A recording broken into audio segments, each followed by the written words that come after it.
আপনাদের কারো স্কোয়াডে আমি দেখলাম যে আসলে সৌম্য সরকার থাকেন না, তিনি ডিপিএলটাও খেলেননি ইনজুরির কারণে, তিনি রিহাব করছেন। তো এই যে তার ম্যাচ ফিটনেস রয়েছে কিনা সেটা নিশ্চয়তা না পাওয়া গেলেও এখন যে তাকে নিয়েই যে এই যে দলটা প্রলং করা হচ্ছে, এইটাকে আসলে ইস্যুটাকে আপনি কিভাবে দেখছেন? এটা তো একটু আগেও আমরা আলোচনা করেছি যে এটা সৌম্য সরকার বাংলাদেশের ইতিহাসেই খুবই ভাগ্যবান একজন ক্রিকেটার। কোচের পছন্দের তালিকায় আছেন, খুব শীর্ষেই আছেন।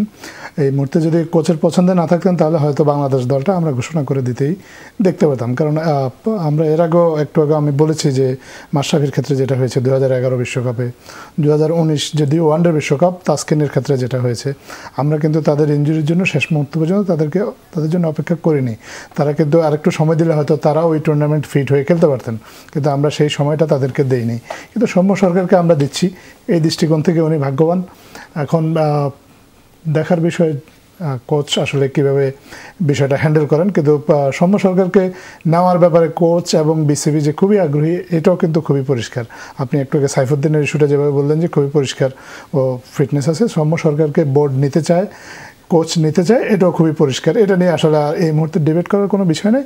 বিষয়টা হচ্ছে যে একটা নির্দিষ্ট সময়ের মধ্যে সৌম্য সরকার নিজেকে ফিট প্রমাণ করতে পারবেন কি পারবেন না এটা এখনও কারো কাছে ক্লিয়ার না, এবং এটাও ক্লিয়ার না অ্যাকচুয়ালি ওই নির্দিষ্ট সময়টা কবে। সেটা যদি একটু ক্লিয়ার থাকতো তাহলে আসলে এই বিষয়গুলো নিয়ে এত ধোঁয়াশা এই মুহূর্তে তৈরি হতো না। বাংলাদেশ সুন্দরভাবে বিশ্বকাপ নিয়ে তাদের পরিকল্পনা করতে পারতো। আমরা ওয়ানডে বিশ্বকাপে দেখেছি দল যেদিন ঘোষণা করা হয়েছে দল যেদিন যাবে তার একদিন আগে এরকম একটা সিচুয়েশনে কিন্তু আমরা আবার সম্ভবত পড়তে যাচ্ছি। এটা আসলে যদি পড়ে যায় তাহলে এই বিষয়টা খুব আনফর্চুনেট হবে।